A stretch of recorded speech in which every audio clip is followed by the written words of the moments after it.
from the first 15 verses of chapter 49, Genesis. This is about the final days of, the life of Jacob. That all his siblings, Mm-hmm.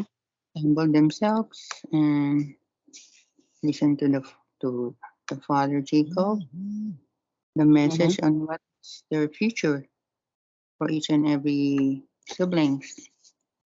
Starts with Reuben, Mm-hmm. uh, down to I think that's what is the car. So they also given not necessarily the specialty, but that they the plan. Or this how they say this. Their excellency on each siblings, and that may help them to face the future. Given the some kind of a guidance and or specialty on their fields, each of them different fields. Um, and I think each and every one was mentioned up to the 15th. I think that was about Issachar. Sakara, That's 14. Yeah, 14 and 15. It's about Sakara. correct. Yeah. The blessing. All right. Yes. Thank you, Thank Sister Cora. Andrew, what else can you add to, what Sister Cora has mentioned? Okay. Sorry, I was over in Revelation 12, checking on the number of angels that were cast out of heaven. Let's see. Yeah, it was one third. It was only one third that the dragon's tail swept out of heaven. Yeah, he cast a third out of heaven. I totally agree with what you were saying though about how Satan wants to bring everybody down with him. That's absolutely true. He wants to bring everybody down with him. But anyways, yeah, the first part of this chapter was Jacob blessing his sons, and many of the blessings were not very good in this part of the chapter. They were not very favorable blessings. They were truthful, but they were not very good. And so, yeah, Reuben was unstable as water. He was told that he will not have preeminence, that he will not succeed because of his actions in the past. And Simeon and I also were told that that they were not going to be people that other people came to for counsel because they were angry people. And so they were not favored in that, and they were predicted to be divided and scattered because of what they did in the past. And then Judah, the prophecy of Judah was given, which is a good prophecy, and it also, if you replace the word Judah with the word Jesus, it almost fits perfectly. And so and then Zebulun and Issachar, we got into a discussion about Zebulun and Issachar at the end of it Right. last time, and we weren't sure exactly about that, but I think that they had more favorable blessings given to them. I in particular like Issachar's blessing because it's kind of like what I've done in my life. I took a job here where I live that is kind of hard physically on me, and I could do something much more difficult mentally, but I'm not doing that because it's just more convenient to do this particular job. And so I think that that's what Issachar did, is he took a job in manual labor. He became like a slave, which is very Christ-like. It's very Christ-like to become like a servant. And so, yeah, there it says his tail drew a third, the third part of the start. Right. I'm looking at it now. Yep. Yes. Yeah, Issachar was Christ-like. He was a very strong man, and he became like a servant to bear physical labor because he liked the place that he lived in. He saw that the land was pleasant. He saw that it was good to have a resting place there, and so he took up hard labor. So that's all I have for the first part of chapter 49. Right. So chapter 49 so far, so far there's Reuben, Simeon, Levi, Judah, Issachar, Zebulun. So 6 out of 12 sons of Jacob have already received their blessings from their father Jacob when he was on his deathbed. So just like what you said, Brother Andrew, it appears that they were not, although they were referred to as blessings, but in the case of Reuben and even Simeon and Levi, the blessings, the statement that Jacob gave to them didn't really sound. It sounded more like a curse than a blessing, and then also what's scary or the thing that really baffled me was when Sister Cora mentioned about verse 1 of this chapter, and it does say that that Jacob may tell them that which would befall them in the last days. So again, that's still a conundrum to me, whether verse 1 was referring to the last days as in judgment day judgment, or was it the last days of their lives on earth when they were still alive back in Genesis account. But whatever the case may be, we know that we're all going to be judged when Christ comes back. Anyway, there's that final judgment. So, okay, awesome. So let's continue. Nazira, could you please read for us verses 16, 17, 18?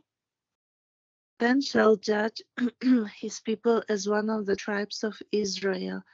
Then shall be a serpent by the way, an adder in the path that bites the horse heels, so that his rider shall fall backward. I have waited for thy salvation, O Lord. Okay, sounds good or bad? Yeah, he blessed them, I think, that he will judge people. But what about 17?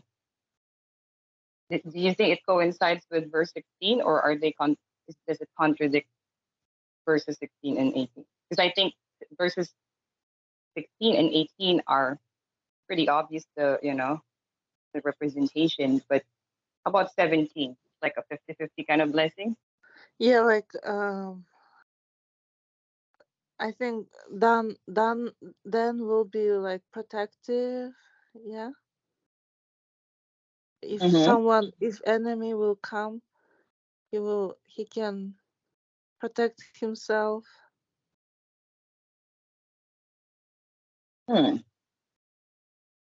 Okay. So you think that, all right.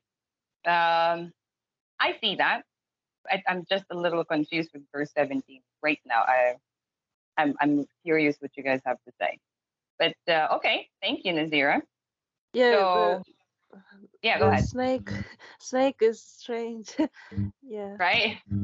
It's kind of like, to me, I don't know, was he supposed to be a righteous judge or an unrighteous judge, or 50-50? That's kind of like my question.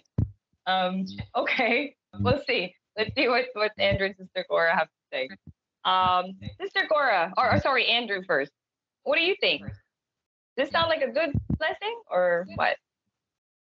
My first instinct is to say this sounds like a terrible blessing. This is just another example of a terrible blessing. Dan is called by his father a serpent, that he's like a serpent. It sounds terrible. But then think about it, I think, okay, well, if you put it in context here, it says, Dan shall judge his people as one of the tribes of Israel. Okay, that sounds really good. That sounds really good. That's exactly what he's supposed to do. Mm-hmm. And then it says this thing about the serpent. Now, Christ said to be as wise as a serpent. Okay. And it's innocent as a dove. So it depends on exactly what Jacob meant here, and I think I would have to consult the historians and the scholars about what they think this actually means exactly. based on the context and based on everything that's said here, because I think that this could be a reference to warfare, the way that Dan waged warfare. Dan perhaps was the first man to sabotage someone. I don't know. I can imagine how, you might lay a trap for the enemy and then all of a sudden just jump out and, slay the horses at their heels, just start by chopping off their heels and have the horse fall backwards and the people fall backwards. And I could imagine warfare like that. And perhaps that's a reference to Dan's warfare method. I don't know. So I know it's a little confusing, but we're just trying our best to see, what our understanding. Sister Cora, what do you think?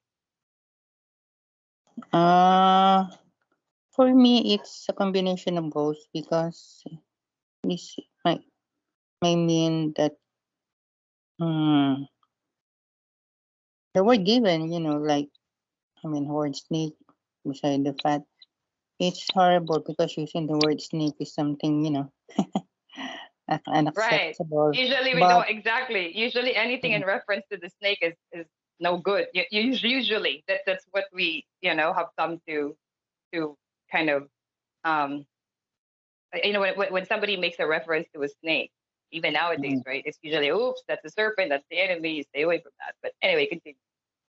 or the good side is, it might be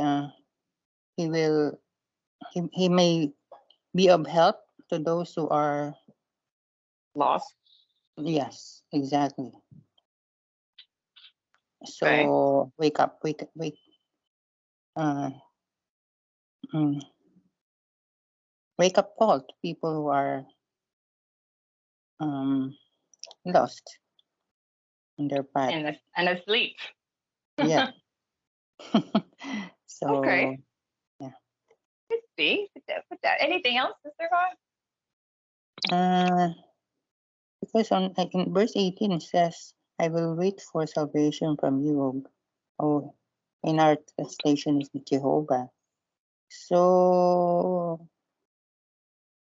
sounds, good. Because of salvation, I will wait for you for salvation from you. But as if he was given the privilege of saving Sounds people. righteous. Yeah, it sounds righteous, right? Sounds like an act of righteousness. Yes. Okay. That's all. Yeah. Thank you, you. guys. For me, it's interesting because actually, yeah, the first thing of these three verses, the first verse that I stumbled upon was actually 17, because it's also the longer verse compared to 16 and 18.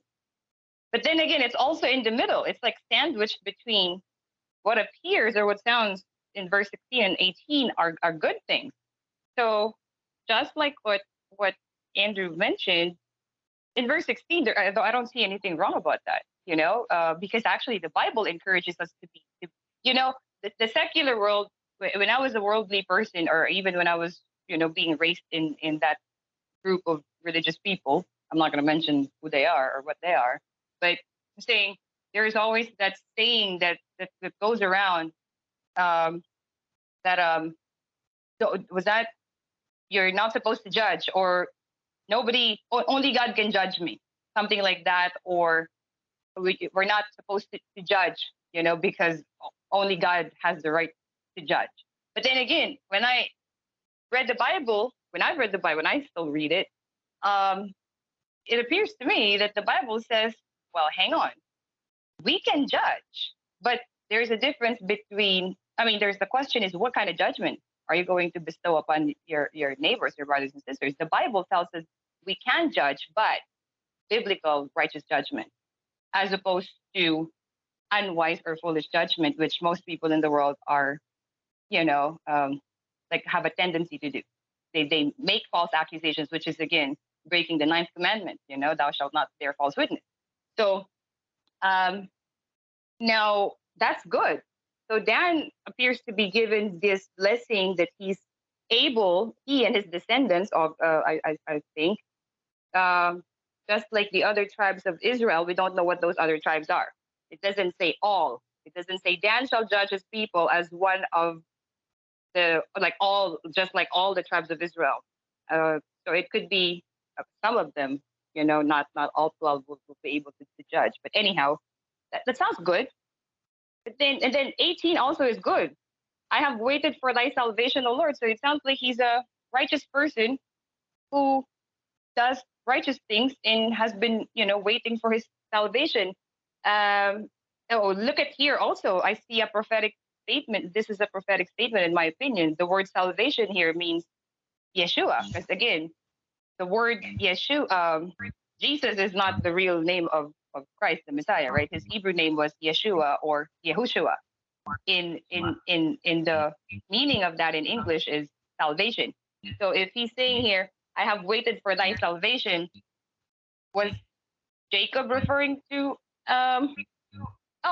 sorry. Let me ask you guys. Is this Jacob 18? talking. Exactly. That's what I was saying.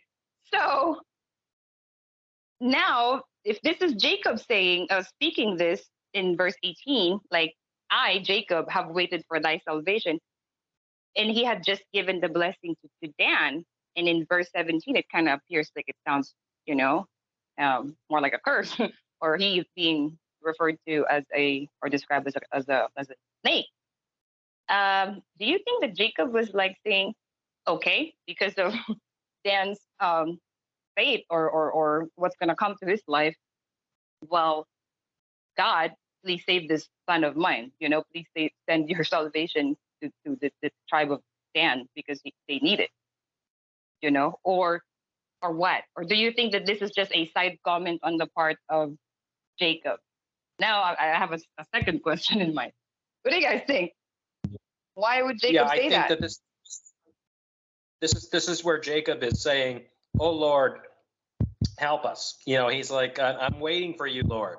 He's like, "This is the blessing for my child Dan, and I just have to say, Lord, help me, Lord, save me. I'm waiting for your salvation." Or save him, or save Dan. And could it be also because now Dan is the seventh son of his that he's giving this blessing to? Could it be that at this point Jacob had realized that, oh no, it sounds like out of my seven sons that I've blessed so far, only Judah in Issachar, hold on, let me go back. Only Judah seems to have received, a real blessing, but as opposed to Reuben, Levi, Simeon, Issachar, sort of 50-50, and then Zebulun is okay, you know. So it sounds like it's like 2-on-5, like two good blessings, solid good blessings, and then versus 5 not so good, or 50-50. I don't know if this is Jacob asking God for, please, give raise a salvation or a savior for my sons or for their descendants, eventual descendants. So, or is this just like for himself because he's about to die? I don't know. Like, again, it's kind of interesting why he inserted that line there. In verse 17, I would agree to a certain extent with you, Andrew, because I can see where you're going with that. Like, sounds like, okay, serpent. There is usually a negative connotation to the word serpent, and then also the serpent biting the heels of a horse sounds to me like a trap. Like, remember in Genesis 4, who's going to bruise the heel of the seed of the woman, the seed of the serpent, right? So I could just see the connection there. So does this mean that Dan was going to be like a trap on the path of his brothers? Or could it be what Sister Cora just mentioned, that it could be that he would serve as a wake up call that he would have to bite someone. So maybe the person he's biting, the rider could be evil. You know what I mean? Yeah. So, Yeah. yeah. Or to connect 16 with 17 now, I can see that because of Dan's ability or now the capacity that Jacob's giving him and his descendants to judge or apply righteous judgment. So when they see that an enemy is about to attack or pounce from a mile away or from a certain distance, that instead of letting or allowing for that enemy to just pass by, like a breeze, then he could be like a snake that bites that rider's heel if that rider that's being referred to in this verse is a wicked rider. Does it make sense? So it could be like, okay, apply righteous judgment, and when you see that an enemy is on your path, stay away or do something about it, or wake them up, bite them in the heel. So I don't know. It could be that. So interesting. We'll see. And again, it may give us a little bit more understanding as we go on the next book when we talk about the description of the different tribes of Israel.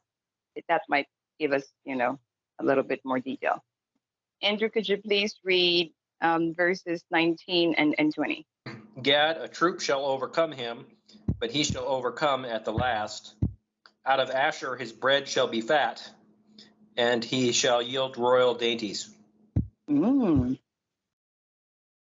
Okay. Which one do you want to talk about first? Okay. Well, Asher gets out of this with gold here because he's got this blessing of good food. He's going to have good food. He's going to be very wealthy, and so that's really something. I bet I would be so jealous of Asher if I was Dan or if I was one of the other brothers. Like Simeon, I would be so jealous of that kind of blessing. But let's see. Gad, a troop shall overcome him, but he shall overcome at the last. Well, that's a good blessing too. Also, yeah. Because he overcomes in the end, and so correct. I think that's a good blessing. I like that. I hope that I'm Gad, that I overcome in the end. We all do. Actually, we all hope to be overcomers before Christ returns, right? So, Amen. Yep. Okay, interesting. Thank you, Andrew. Nazira, what can you say about Gad and Asher's blessing?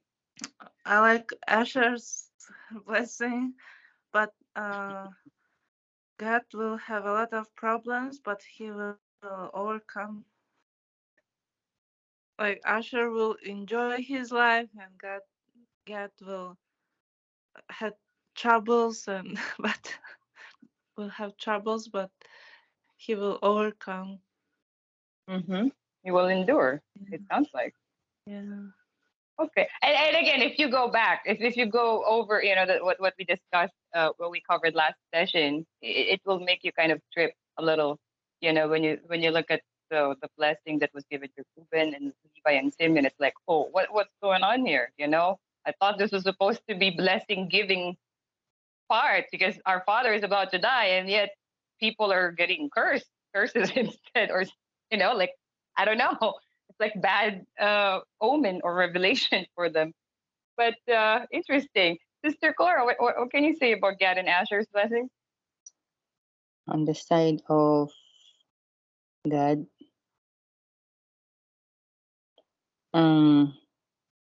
because in Joshua 13:8 it says, with the other half tribes, the Reubenites and the Gadites took their inheritance that Moses gave them on the east side of the Jordan, just as Moses, the servant of God, had given them. Meaning they are provided, more than half of the tribes. I mean, because being God as the number 8. Yeah, the eighth one receiving the blessing. Yeah, and Asher. 9. Yeah. 8 and 9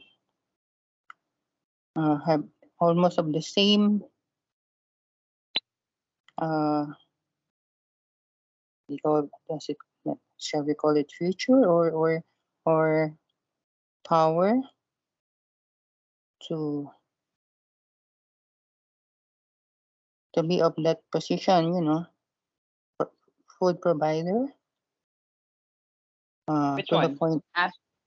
Which one? both of them, Asher again. especially Asher, because Hmm. it says here in verse 20, provides food fit for a king. Could just Hmm. imagine that. I think it also can be provided in a year time, and for a month or the year. Or ever for the rest of his life or their life, his Yes, descendants. each one was responsible for providing the food for 1 month of the year. Could just imagine that. I mean, Can I during ask you that. guys a quick Mm, question? In mm, your versions, if it's NIV, ESV, because in the King James it says royal dainties, and when the first word that came to my mind, dainty means like a reference usually to women or young women. What does it say in your version? What word? Mine says delicacy. Delicacy. Like, yeah. So out of Asher his bread shall be fat, and he shall yield that part. He shall yield royal dainty. What is that last word in verse 20 for you guys? It says delicacies. It says Asher's food shall be rich, and he shall yield royal delicacies. Oh, okay. All right. How about Sister Cora? Is it the same, or Nazira? Is it the same in your version? Delicacy or dainty? What's your word? He will give pleasing food to kings. Give. Oh, okay. So kingdom, I guess. All right. And Sister Cora, what's yours? What's yours? Asher's bread will be abundant, and he will provide food fit for a king. Oh, similar to Nazira's. Yeah. And also, I guess the Mm, King James here is a little bit, although royal means royal kingdom, but dainty, I don't know. In Russian version, it says that Asher will have food as like king size food, like Oh, very abundant. very uh, like Like, luxury food. Yeah, fancy right. food. Yeah. As abundant, perhaps. Oh, yeah, or as luxurious as, yeah. And actually, I just now I looked up the meaning of Asher. It means happy. I kind of had an idea, but I just had to double check. So, Asher, the meaning of it is happy or happy and blessed. Well, I guess if you go back to this chapter in this verse, we can kind of agree that this is a happy blessing. you know, this sounds like a really good one. Um, and again, it's not just in reference to Asher as one person, but it also must be in reference to his descendants too. So whoever comes from the line of from the line or tribe of Asher, um, you know, they must have or still are living an amazing, happy, blessed, fruitful, maybe even luxurious, uh, royal kind of lifestyle. Royal-ish kind of lifestyle. Um, because it doesn't seem like he's going to lack anything in terms of food. But my only question is, what about the spiritual food? They may have like everything, just like what we were discussing earlier about Abel. They may have everything on the table, literal food, but what about spiritual food? I wonder if the descendants of Asher have always, I mean, most of the time made righteous decisions over unrighteous.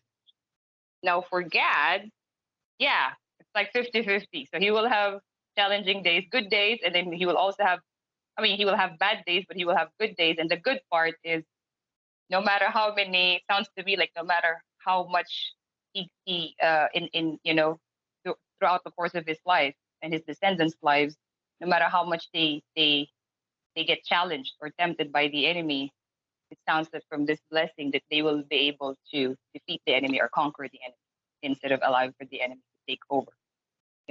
So and it sounds like a good blessing too. I mean, and again, in the book of Revelation, right, there is a blessing that's specific to those who will overcome till Christ comes back. So to me, just like I quickly jumped in on what Andrew said, like, oh yeah, I think, every one of us would like to be overcomers because we know that when you're walking a Christian life or a life of a believer, it's not easy. Some people are, you know, um, they misconstrue that when you are a child of God, that your life will be completely flawless and everything is, everything is good. From that point, you receive that salvation. Oh, everything is good. No, in fact, it's the opposite. Normally, it's the opposite. Look at what happened to the disciples of Christ. Look at what happened to Christ himself. He was the Son of God. He owned everything. He created everything. Everything was created by him, through him, for him. And yet, look at the betrayal that happened to him.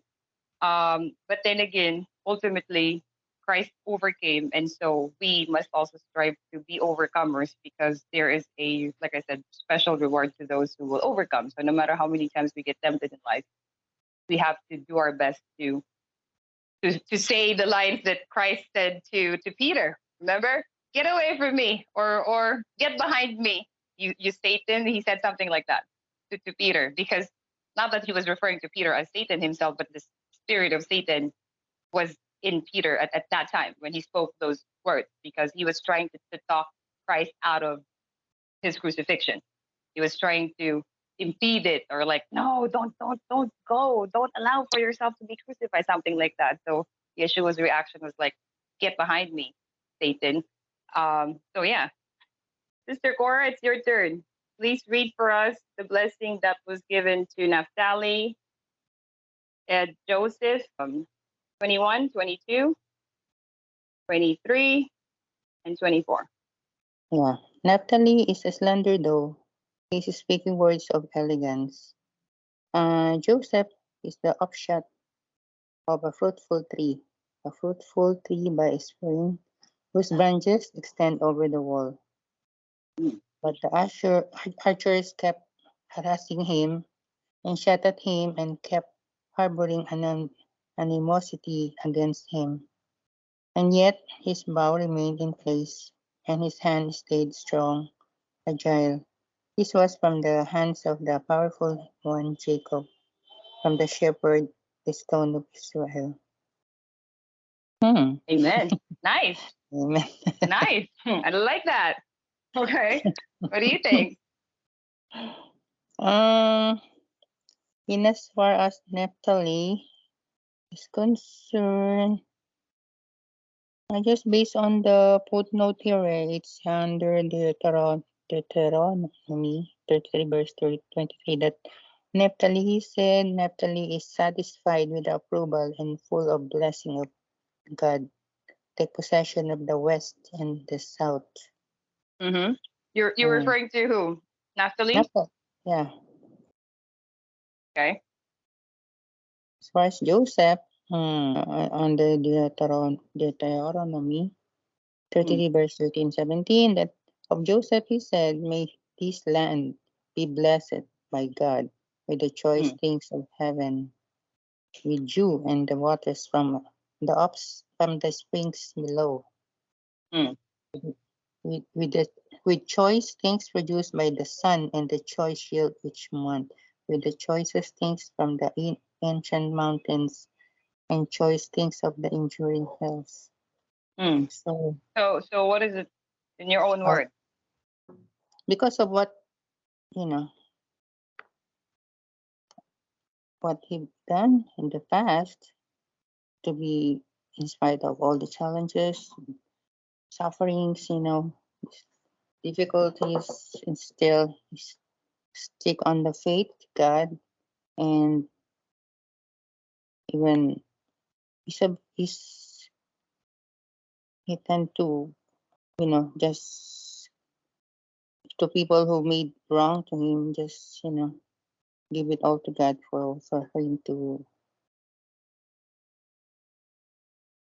I mean, give them all the punishment. I mean, he never think of making or even in mind of thinking of against people who made. Avenging yourself. Mm-hmm. And that's why up to the last, I mean, up to the point of having his own child, that two siblings, in all the siblings, he was the only among brothers, even the blessed, the two siblings of his, being His part of the, children. You mean his yeah, children? blessed, being, given as part of the 12 tribes, Mm-hmm. uh, to continue, maybe continuity of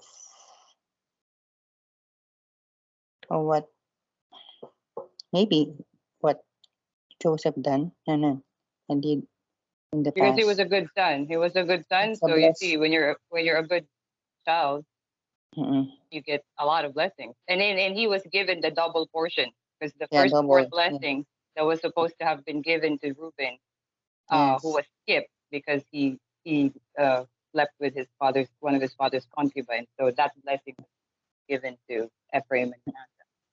All Yes. right. Correct. Okay. Thank you, Mhm. Sister Thank Cora. you, Mr. Sheb. Hmm. Thank you, Andrew. What can you say about Naphtali and Joseph? I have a feeling if you could, for Joseph, if you could condense it in your own words, the main idea about behind like Joseph's blessings, how would you describe it? Joseph overcomes or Joseph perseveres. Mm.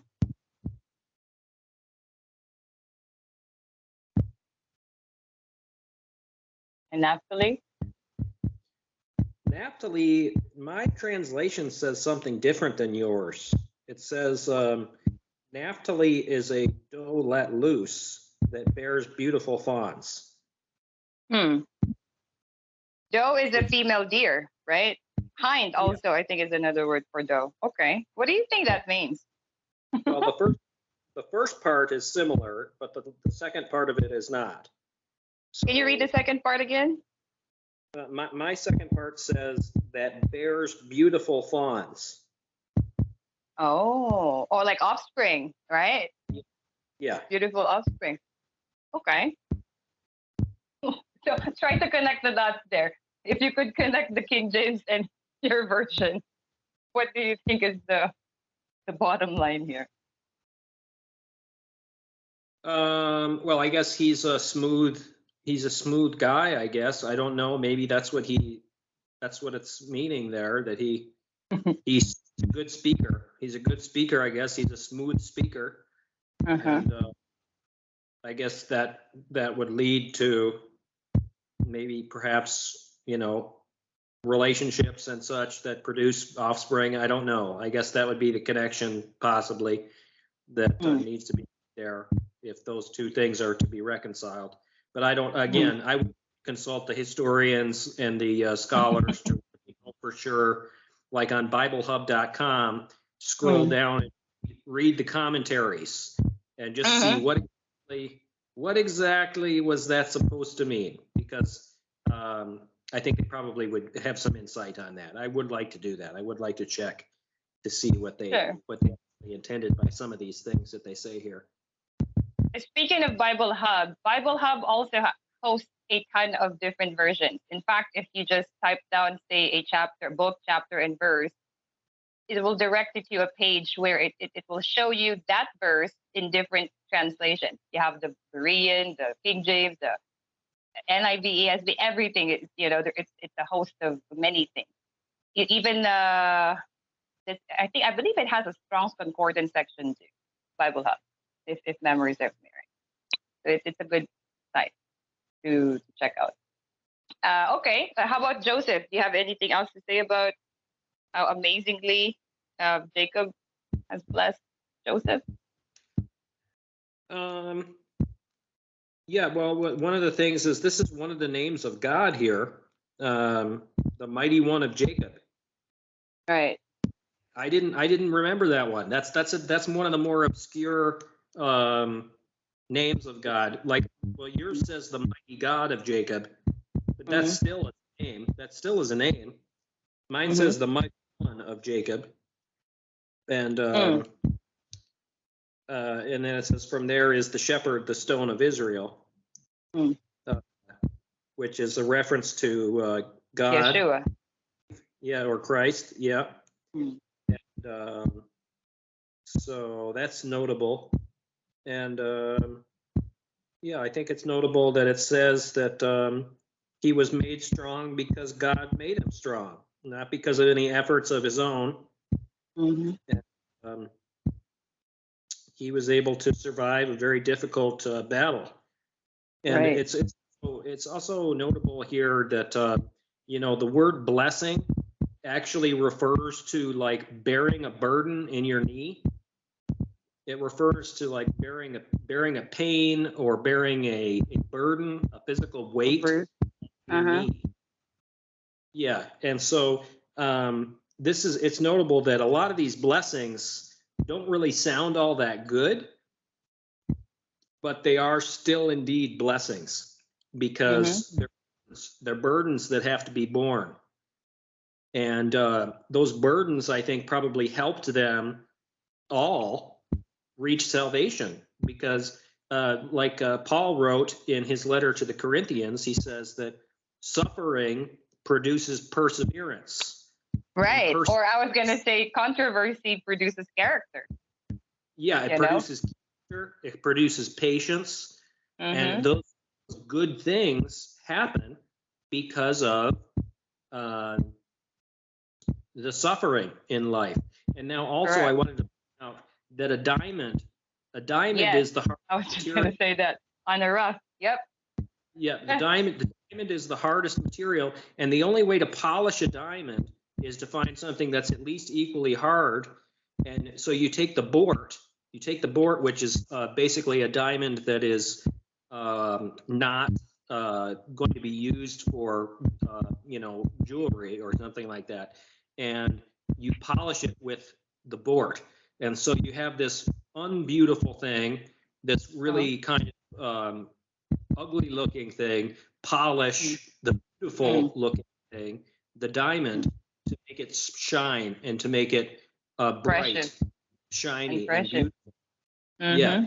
So you take that bad thing, the bad thing ends up resulting in the polishing and the strengthening and the beautifying of the good thing.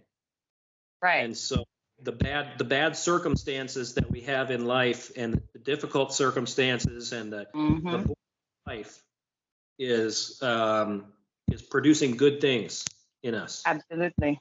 Yeah. Don't deflect them. I think for me, it's like, don't deflect the bad things or what appears to be, bad experiences on the surface, because on the surface, they might look that way or appear acres, but there's usually an underlying, there's a silver lining. It could be a blessing. The blessing that comes with that experience is actually greater than the hardship that you had to overcome. Just like in the case of Joseph, right? I mean, yes, since we're still talking about the blessing of Joseph here. In the case of Joseph, look, he was like a diamond on a rough or gold or sword. When swords, before you can produce like a samurai. Samurai swords are, I believe, some of the most coveted pieces of sword or weaponry because of the art that comes with it in the sharpness, the effectivity, how efficient the weaponry is, but also before that piece of metal was turned into something that's what we call now a samurai, and also one of the most expensive, I believe, or sought after the types of sword. It had to go through that pounding, that purging. Gold is the same. Like when you melt gold, you smelt it. You have to submerge it or subject it to high temperature. fire.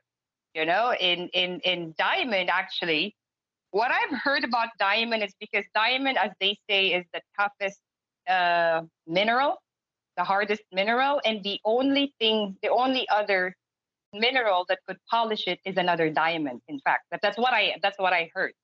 So to polish a diamond, a rough one, a raw diamond, you have to bring about into the equation another diamond and polish it. So it's like rough roughness to roughness. It's like that's how you can bring about an amazing, valuable article out of something that may look at the beginning like a piece of junk, you know. Just like gold, right? When you sift it, you're sifting it, and it just all that process is. Look what happened to Joseph. He endured. I mean, he had to go through and experience a lot of controversy. He was thrown into jail for being falsely accused. Um, and then he lost that job at Potiphar's house. He lost his freedom also because he was in prison, and then the suffering that he had to undergo with he underwent with his in his brother's hands, and then eventually being forgotten by the cupbearer and all that stuff. And also having lost his mother, because remember he became orphan. He lost his mother, particularly obviously was still around, but he was probably very young. He was already alive at that time. He had already been born when Rachel was giving birth to Benjamin. So he went through some tough years in his life, but ultimately look what happened to him. Now he's the vice pharaoh.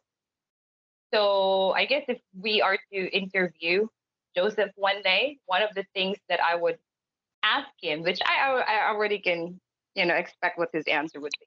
I will ask him the question, Joseph, was it worth it? And then he will probably say, oh, every second of it. Do you know what I mean? And I kind of sort of want to be like that. If when I see you guys at the New Jerusalem someday, and then we ask, we exchange our earthly experiences, like Abraham's experience, Jacob's experience, all of these people, I'm pretty sure every single one of them would say yes. Every second of that experience was worth it, no matter how rough it appeared on the surface. Because ultimately, I think they will always say because God was with us. That's why it was worth it. I knew I was doing it. I was sacrificing myself in my own personal, preferences or convenience because I was serving a greater purpose, which was, to glorify God and serve His will, His bidding. So yeah. And what about Nazira? What do you think about Naphtali and Joseph's blessings here? Naphtali's blessing is strange. Yeah, and I like Joseph's blessing that I think fruitful, it means he will have a lot of children and other new generations, like his family will be big. Mm-hmm. Yeah. And maybe it's kind of reward. Hebrews or Jewish people, they receive blessings from God as a reward of that they lived good, righteous, and as a reward they receive like a lot of children from God. It means it's a sign that they were good, you know. So I think it's like top of the like number one blessing in Jewish culture. Yeah. For you mean for Joseph or the descendants Yeah. of Joseph? Yeah. Hmm. Yeah. Actually, Like, I'm torn between Joseph, Judah, and Levi. I like all three of them. If there's a way for us to receive all three blessings, that would be great. And Asher's too. yeah. That's it. Yeah. Naphtali. Naphtali is like a deer. Mm-hmm. It's interesting. I he will also have a good children. Like God bless him with children. Yeah, it appears that that's, in actually not in my version, not in the King James, but in Andrew's version, it says fawn, like the Yeah. offspring of a deer. Okay. Yeah. All right. Well, thank Yeah. you, Nazira. Um, for me, okay, so let me go back to Naphtali here for a second. If I were to reconcile the King James version with the version that Andrew read from, I would say, because in across the scriptures, whenever I would come across doe or deer being ascribed to a person, like I don't know if you guys remember Asahel. Asahel was the brother of Jobab, the commander of David's army. And Asahel also happens to be one of the 30 mightiest warriors of David. So obviously David had, a gazillion troops, right? But then of the gazillion, he had 30, the top 30 mightiest and famous, the most famous warriors. One of them was Asahel, the brother of Jobab, the son of Zeruiah. And Asahel was, described as he had a like feet, I think. Like he had feet as swift as a doe or a deer. So every time someone is described that way in reference to a deer or doe or male or female deer, doesn't matter. There's usually that quickness, that swiftness that's involved. Now, I don't know if it's the swiftness in this case for Naphtali, or if it's about the just like what Andrew said, the smoothness or how he has a way with words. Some of us have a way with words. It's so easy for us to convince people to talk people into doing what we want them to do, something like that. Or like you could be a good salesperson, a salesman. You could always either talk your way out or talk your way into something. It could be that, or it could be a combination of both, in reference to his words or in reference to his movements or his actions, he was certain when he runs or towards a certain direction, he's going to get there, and he's going to get there smoothly and swiftly. Now, in the King James, it says he giveth godly or goodly word. So if it's just word based kind of blessing here, well, obviously any one of us, we don't have to be Naphtali or from his descent, from his line, for us to speak goodly words. The Bible encourages us to speak goodly words with to one another, because that's just that we're living a Christ-like life, and Christ was always speaking goodly words. Except that he was rebuking the Pharisees and the Sadducees, but he was speaking the truth. Nonetheless, truth is goodly, godly also. So maybe that was like in reference to Naphtali, and obviously, if you were Naphtali as a father, and then you had children, and you were raising your children, the godly way, even your wife, you were speaking kind words to them, and the words of God to them. Obviously, you're going to end up raising amazing godly children. So it just makes sense to me that as to why perhaps in your version, Andrew, that's what it says. It will produce he will produce offspring, like goodly or godly offspring. And that's our goal too. If you're a parent, or if you want to be a parent in the future, your goal is to raise, godly children, godly citizens, and godly children of God. And also one last thing about Joseph here, I wanted to mention in verse 24. Then again, here comes the prototype of Christ. Of all the so far we've covered how many sons? Joseph has now this is 11, I believe.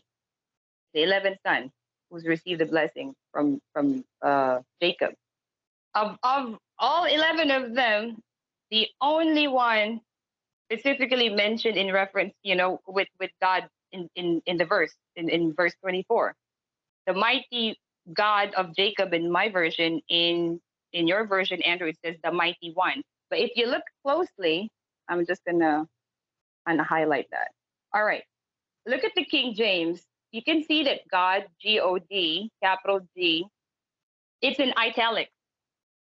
What I have learned or picked up from one of my, videos, one of the videos I've watched before, that in the King James version, when you spot words in italics, that means those words were inserted. They were not originally there, or they changed the word.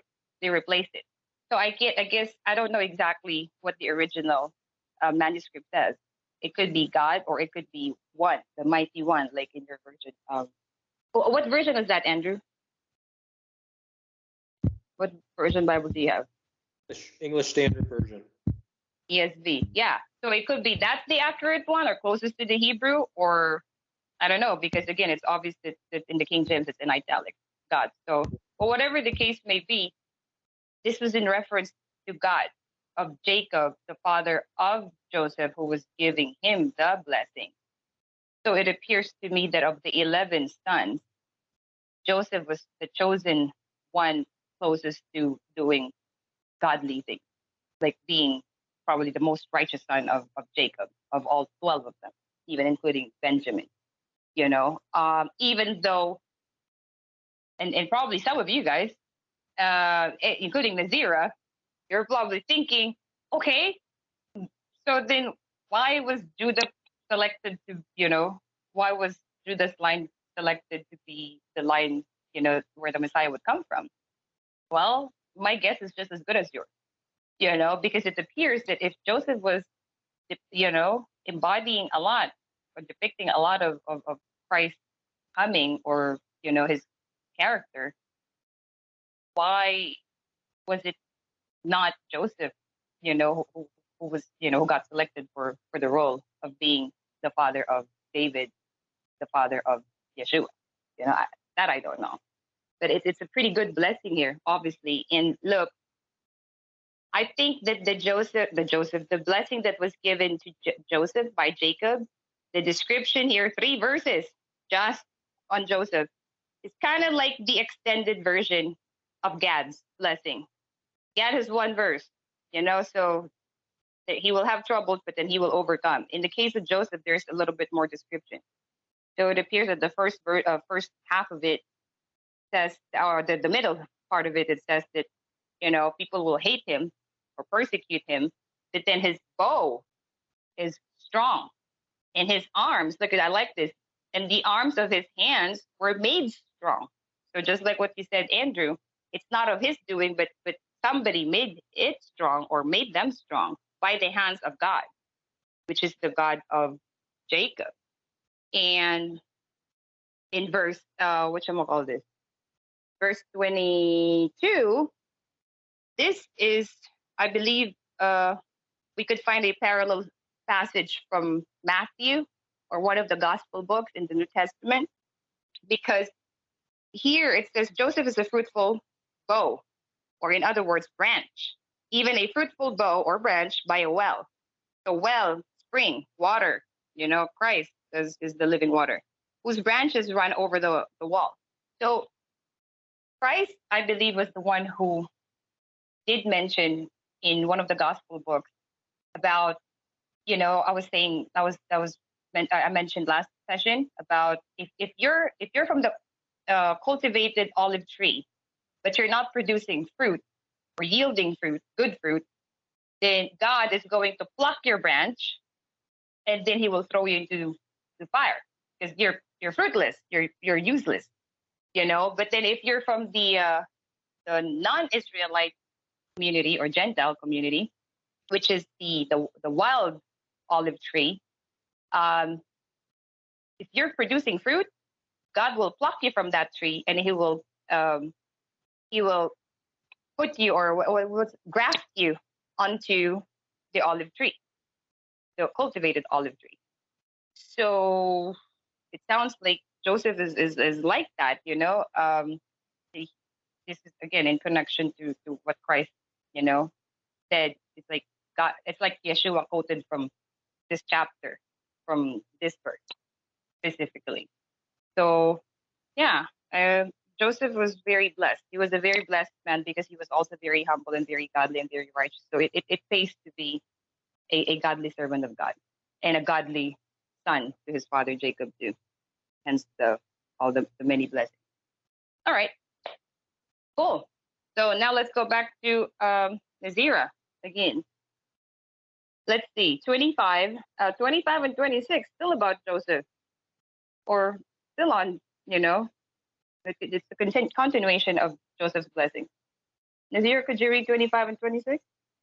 Yeah, even by the God of thy father who shall help thee, and by the Almighty who shall bless thee with blessings of heaven above, blessings of the deep that lies under, blessings of the breast of the and of the womb.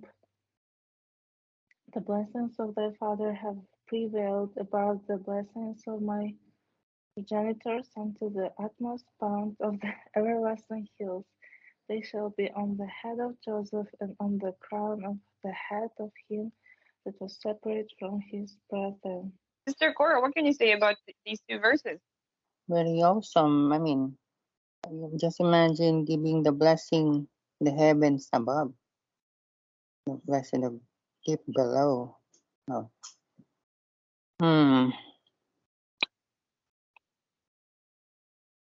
It has all in one package. I mean, blessing from uh, assurance from God. Mm. Mm. And Wow, this is a lot of amazing blessings for Joseph. yes, I, that I cannot. I don't know I which can't to. throw anything. There's no Yes, throwing away anything. Okay. it's overwhelming. I mean, among the siblings. Hmm. If I ask you, Sister Cora, to pick Hmm. between verse 25, just these two, okay, not including the previous verses, between verse 25 and 26, Hmm. if you were to select one for yourself, which one do Hmm. you think bears the greater blessing, 25 or 26? Because they're almost the same, but in verse 25, it has something to do with, I mean, blessing from above, and I mean, and in the ground. I mean, on earth. Uh, and also lots of children from him. We give a lot of children will come from Joseph. Hmm. I think the 26. I changed my mind. 25 You're choosing because 25? Why? this is about about God. I mean, helping him. I mean, God Almighty bless him, and I mean, both are good. Both are amazing. yeah, but They're amazing, tremendous blessings. But uh, I'm just wondering which one, if you could separate the blessing, although this is just for one person, Joseph. So, mm-mm. okay, thank you, Sister Cora. Andrew, what's your pick, or what's your overall understanding of these two verses? How amazing. Yeah, I guess it just places more emphasis on Joseph Mm-hmm. because it's obviously it's a very prolonged, uh, verbose blessing, and Mm-hmm. so yeah. But as far as which one I would select, I don't know. The blessing in 26 almost Sounds seems to be like. physical, more about the physical, Uh-huh. because it's about the bounties of the everlasting hills. Maybe that's a reference to heaven, though. Maybe that's a reference to heavenly hills. I don't know, But if that's Hmm. all he says there is referencing the hills there, um, then I certainly would pick 25 with the blessings of heaven above. Those Mhm. blessings are beyond description. Those blessings are And you spiritual don't blessings. even know them yet because you haven't been there yet. You know what I mean? We only can guess about the earthly blessings, but you don't know what heavenly blessings are really. Neither Yeah, one of us can define that. right, right. Well, I mean, I think that there are spiritual blessings that are described in the Bible. You know, when Mm-hmm. Peter went up to on the mount with Jesus and he transfigured Mm-hmm. into a bright light, Mm-hmm. and that's a spiritual blessing. You know, things like Mm-hmm. that are spiritual blessings. Um, and yeah, I mean, I think yeah, blessings of heaven above. That one takes me. That one takes me to 25. Right. Okay. What can you say about 26 though? Is there uh, anything that jumps out of you? well, initially it was a little confusing when I read 26 because he says the blessings of your father. So he Mm. refers to himself as Mm-hmm. your father, which Right. is a little bit confusing, but that's Like a third person. Mm. he's really saying, yeah, he's really saying that the blessings on me are way Right. beyond blessings of my parents. And so Right. Correct. Correct. Correct. Mm-hmm. so um and then it says that he wants to transfer that to Joseph. Joseph. Correct.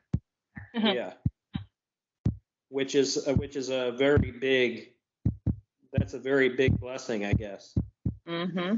And also Yeah, the perhaps the responsibility. It's a tall order, but then there's you know as what the secular people would say. Was that like it's not no guts, no glory. There's another one. Oh, no pain, no gain. Right? There's yep. that phrase. Okay. Okay. And then there's also another. I'm gonna borrow a little so that our friends on YouTube would better understand what we're referring to here.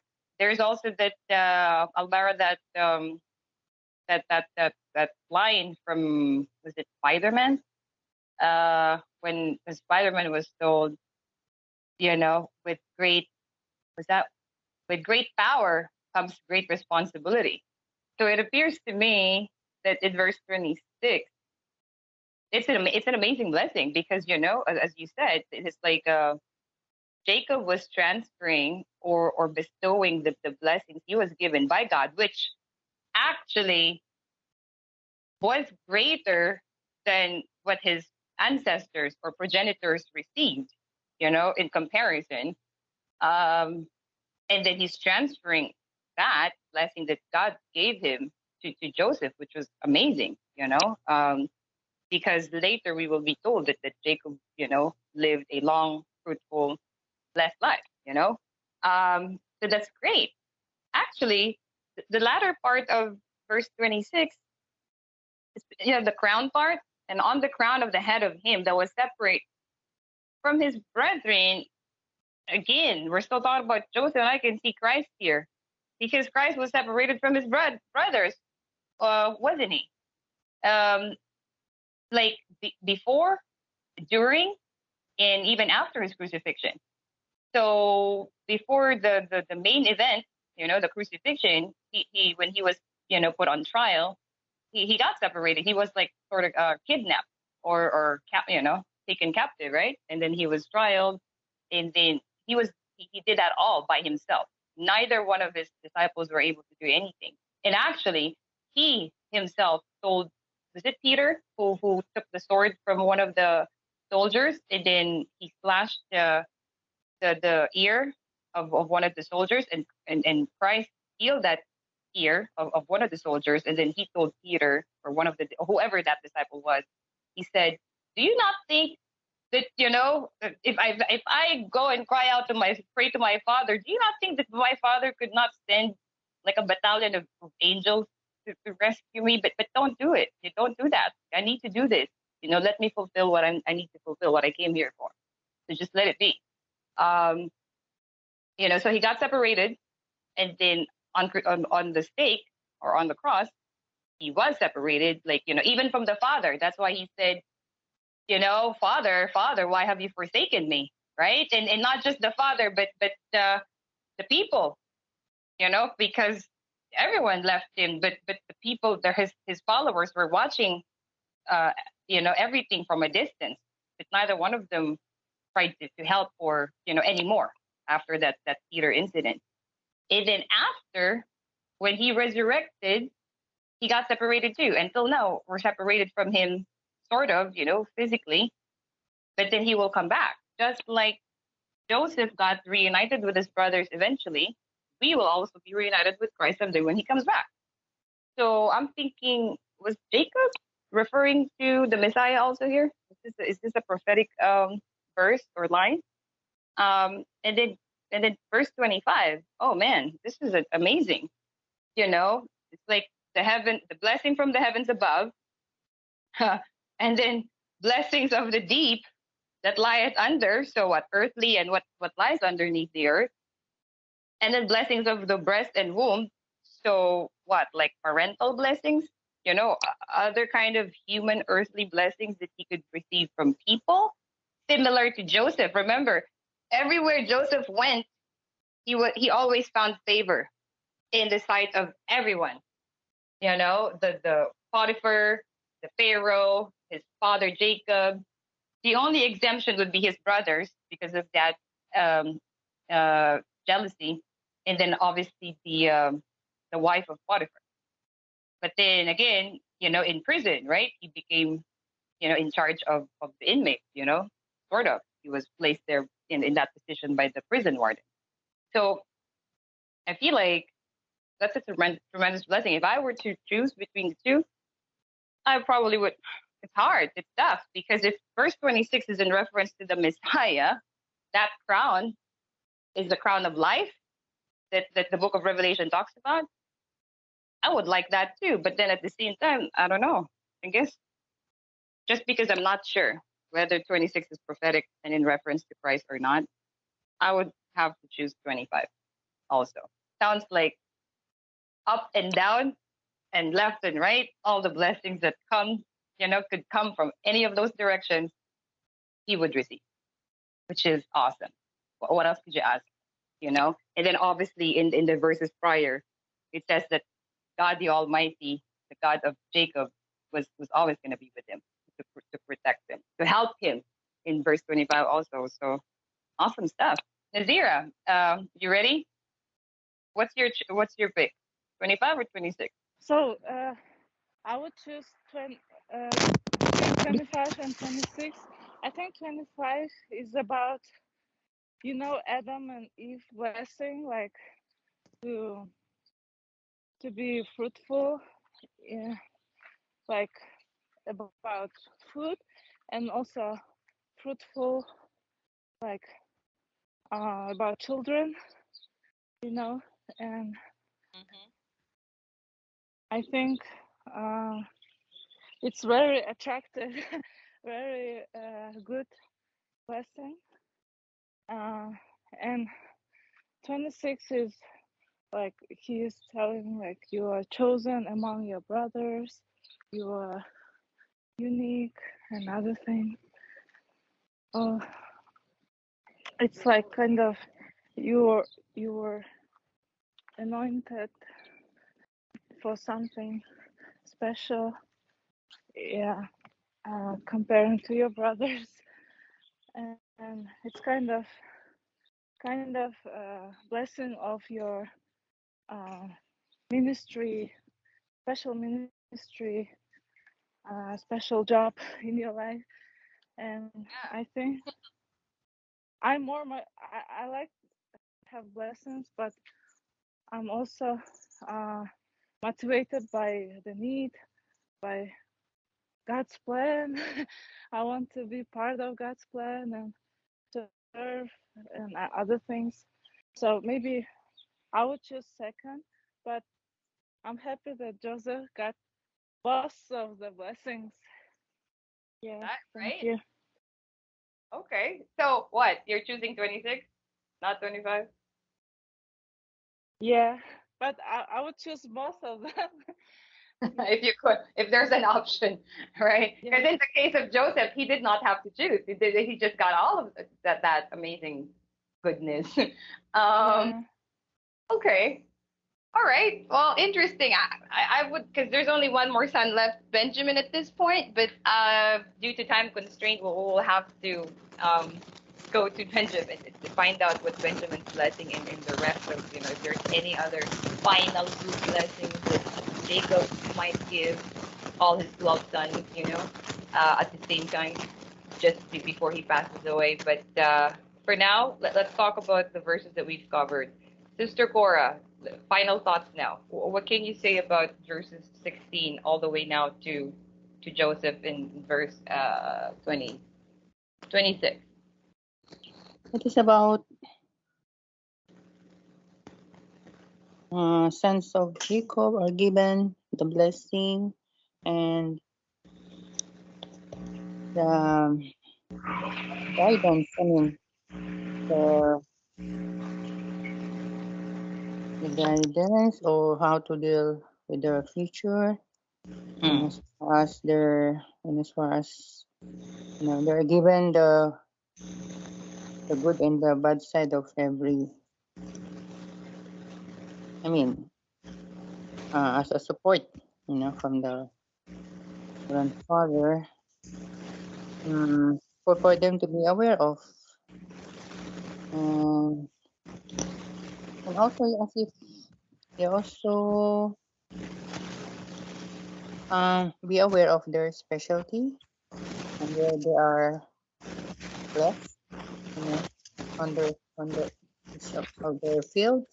Among the brothers, Joseph is the most tremendous, I mean, all in one. I mean, all the blessing from above, from the God Almighty, and physically from the Father's blessing. And so there's too many to mention regarding Joseph.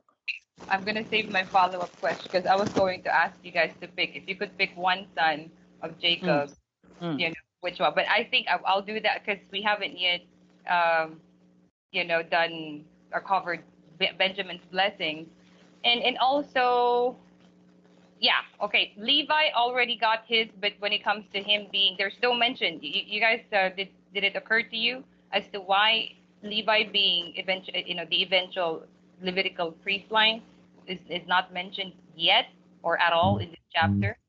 Kind of. Yeah, Go ahead, Andrew. I was mentioned with Simeon. No. When the Levitical priest line, there's no mention from Jacob that Levi, you will be chosen by God to to do this and do that to serve his tabernacle someday. Oh, You know what I he mean? doesn't mention about that. Yeah, he doesn't mention that. Right. I wonder why, or maybe I don't know if Jacob knew or did not know. That's why there's no mention. I have no idea, but so far only one more left, Benjamin. So next week I will ask you guys if you could choose, one. Which one would you choose?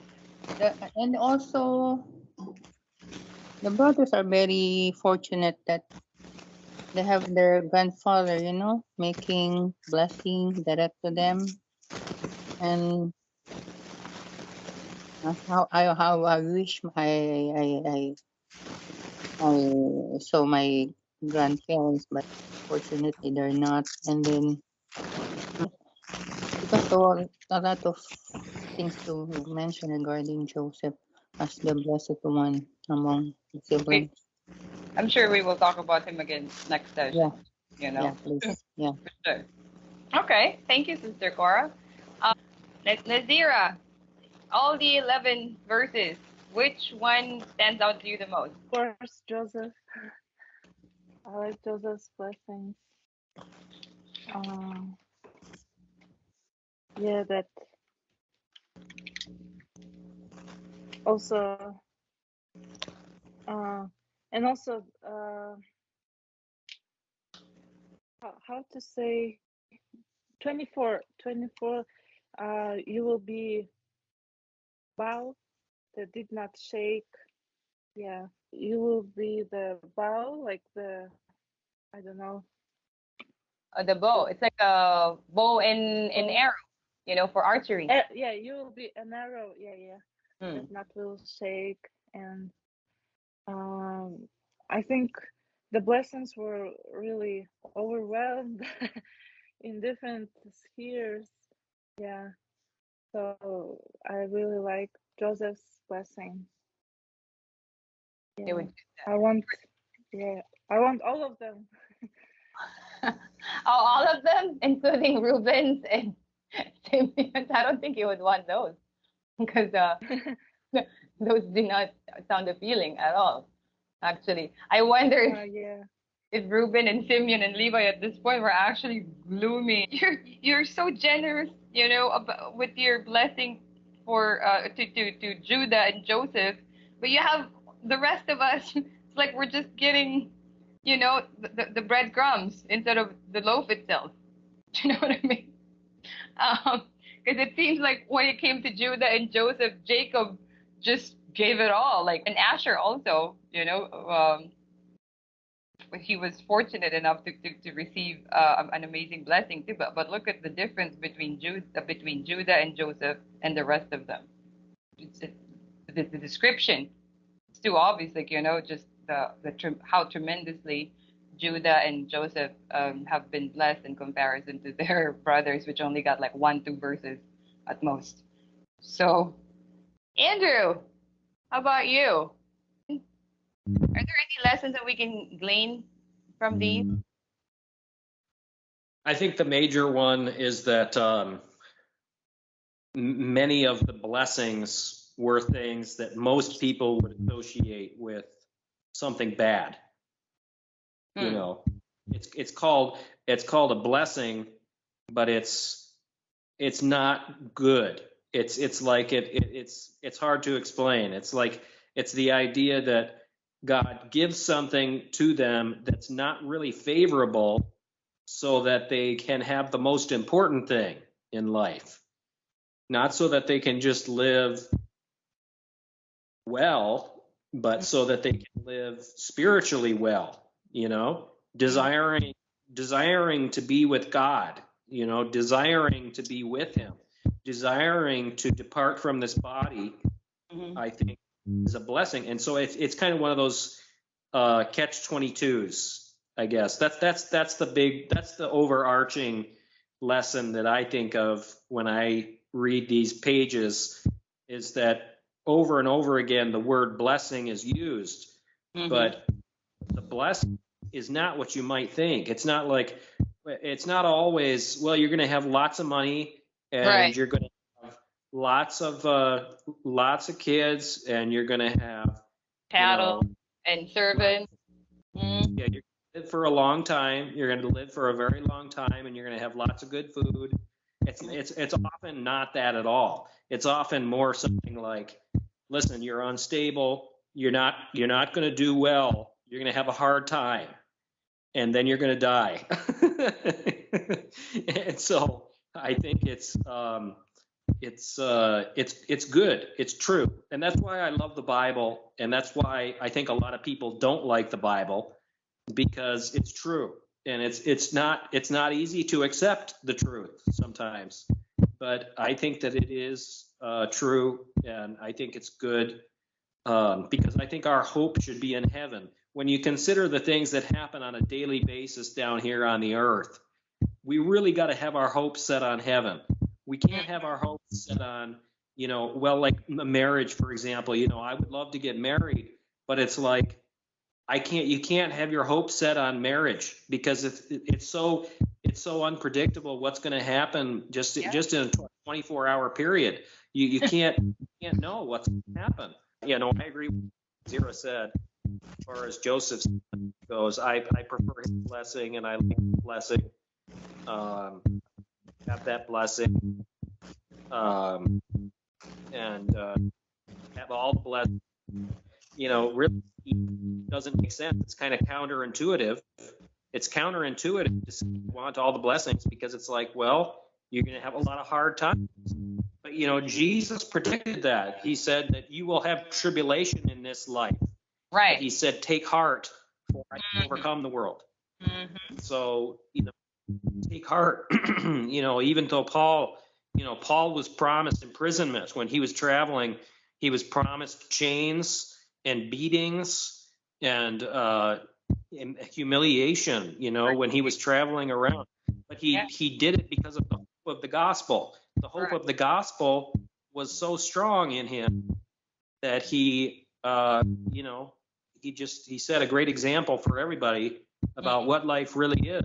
It's kind of a humiliating thing for us down here, but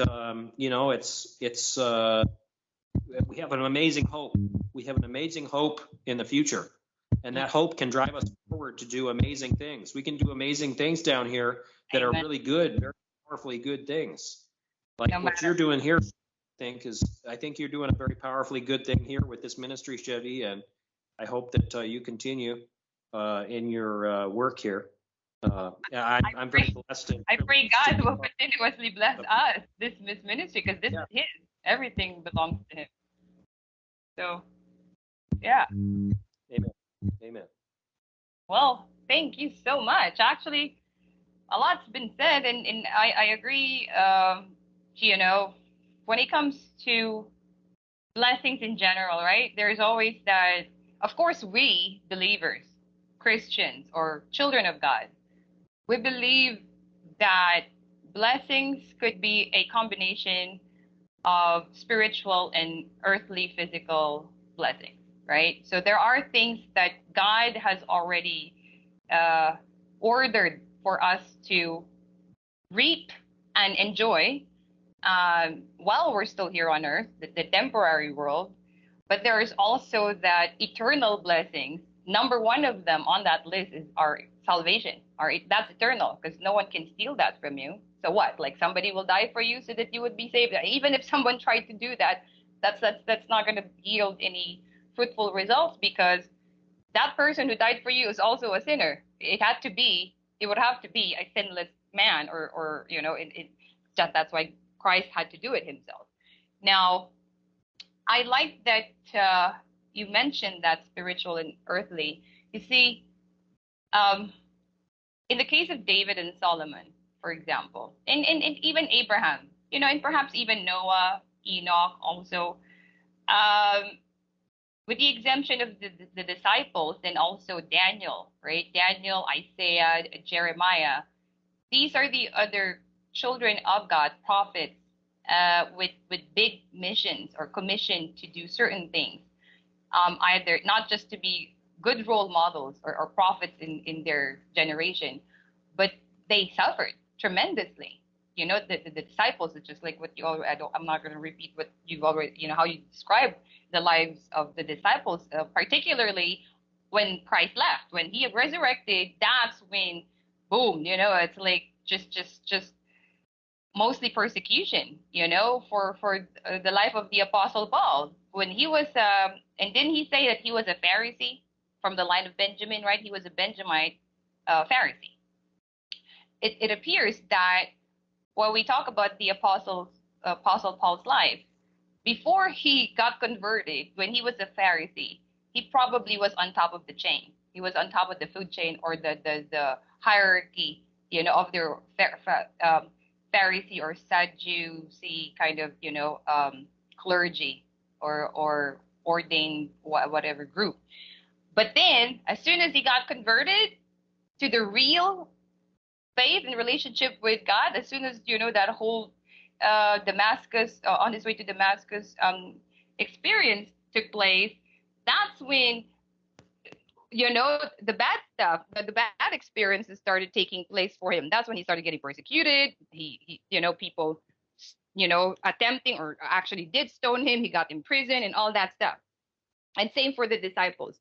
Now, in the case of David, Solomon, the Old Testament folks, well, it could be a combination of good and bad, but with the exemption of Jeremiah, Isaiah, and Daniel, because they were exiled and Jeremiah was some people would refer to him as or describe him as the weeping prophet, even Hosea, right? So he had to marry a prostitute to be able to deliver that message that God was trying to convey with the people. So anyhow, like for us, we can, I guess, relate to both sides of the spectrum.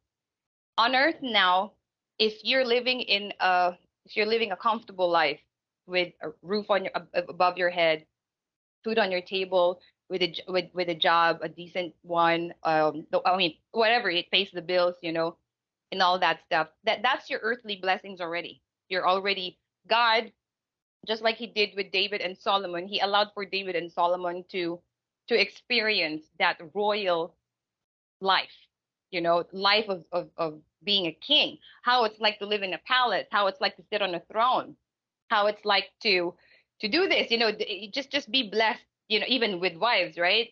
So God tolerated that, even though eventually God gave the order to, be more like monogamous. So um at the end of the day, what really fulfills us, in my opinion, because I'm at this point in my life now where, because you did mention the ministry, and this ministry is my baby. Um, to me, this is the most important because it's connected to my relationship with God. So I'm not going to consider that, oh, but it's an earthly ministry. Oh, guess what? Yeah, this ministry might have been set up or established on earth, but this is for the greater glory of God. So this is connected to my intimate relationship with God. So therefore, this is important to me because God is number one in my heart, first commandment. So therefore, everything I do for Him, for the ministry or through the ministry, is directed to God, just giving Him the glory in serving Him and His kingdom and His will. So, um, in my opinion, the most fulfilling reward and blessing or blessings I've received in my life by far would be the ministry, would be my calling. Well, it's a combination of God calling me back and in opening my eyes to His truth, to His Word, to the Bible. Before I started reading the Bible 2.5 years ago only, so I haven't been reading it for a long time, although I've read it through twice already, and then now is the third time, my third time, and then with the group, with smaller groups, probably fourth, fifth time.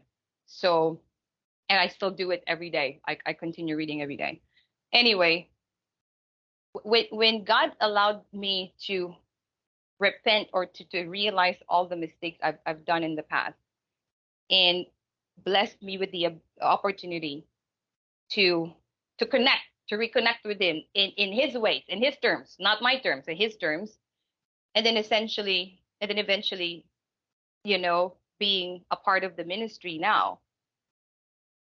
This to me is these things to me are the best blessings I've been given by far by God. I don't know if anything could top this. Really, I'm sure He could. He could surprise me. God's full of surprises. He could give you everything that you want if you deserve it and you ask nicely and humbly and you have the right intentions. He will give it to you. Um, and it will serve His purpose and glorify Him, not self gratification. So this is the best thing. If you combine, and I've told this to my mom and a lot of people I've spoken, in the last 2 years, I've told them that if you combine all of my accolades, all of my experiences, overseas trips, travels, owning a home, everything that I've owned materially in comparison to my relationship with God now, this nothing can top this. And this is the most fulfilling and rewarding thing I've ever experienced. Waking up every day with a purpose, and that sole purpose is to serve God. And even if it's time for me to do my work, my earthly work, I still do my best to connect that and try to either help my colleagues, preach the word to them, even in small, fractions or just I find opportunities to let them know that for one, I'm a believer, and two, maybe you should too. You too should be a believer. You know what I mean? I try to find opportunities. And when I talk to people over the phone, the clients, potential clients, I find that opportunity. And then when I spot that, I preach, you know. So well, what I like about the whole ministry thing also, which I did mention earlier, you know, with comes great power, is great responsibility. You see, you don't have to be a part of a ministry to feel that load or that task or mission. Because individually, whether you operate as an individual when you evangelize to others, or with a small group of people or a bigger group, church, congregation, it doesn't matter. Um, there is that task that God has set for each of us, right? That our goal is to carry that out to the liking of God. You know, you don't want to bake a cake like, you know, half baked cake, right?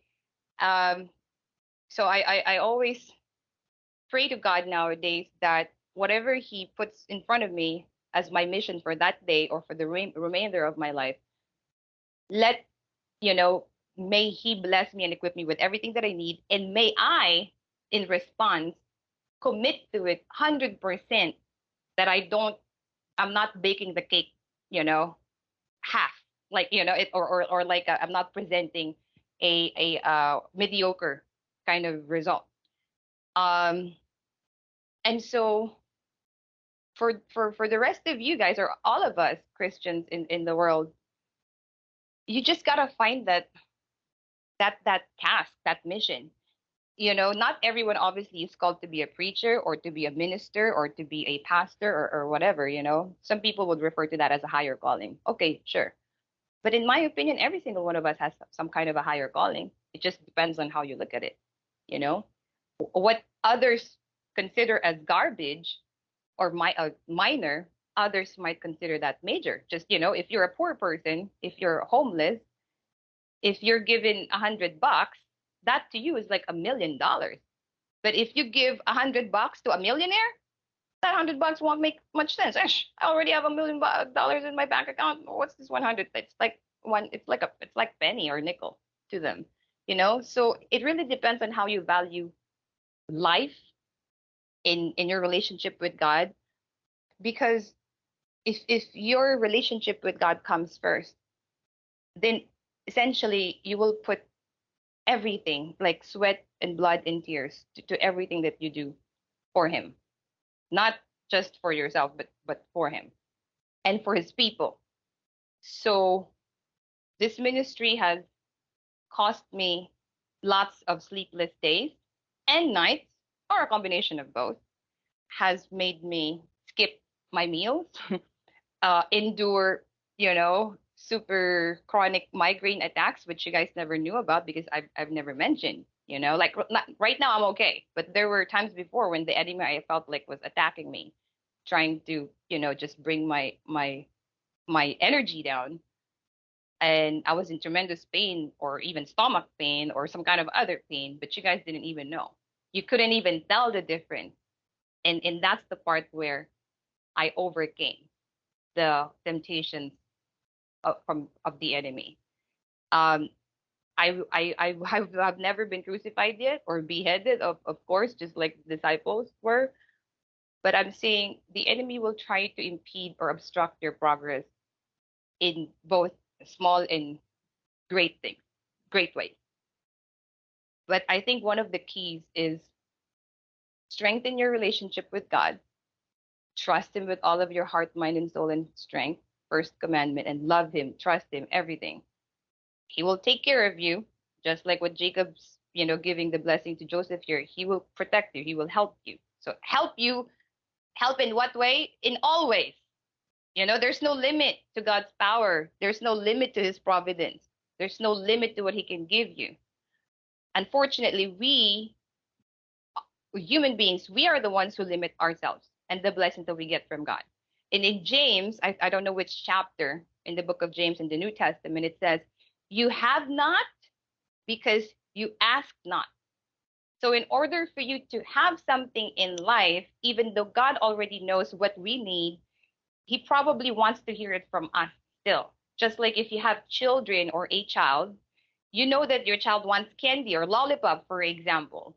But you just want to hear, even though you could just hand that lollipop or piece of candy or cake to your child to make him, to make his day or her day, you would want you like your child to come to you and say, Dad, could you, and talk to you sweet words and sweet things, maybe even tell you, Dad, you look handsome today.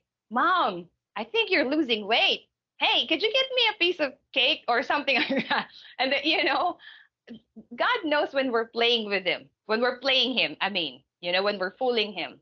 But he also knows when we're just being like kids, kids that are innocent and would like to please our Father by saying, God, you're amazing, you're awesome. You already know this. You already know that you're awesome, but I want to say it anyway. I find myself saying that in my prayers all the time. God, you're awesome. I know you already know this, but I'm going to tell you anyway. I'm going to tell you because you deserve it.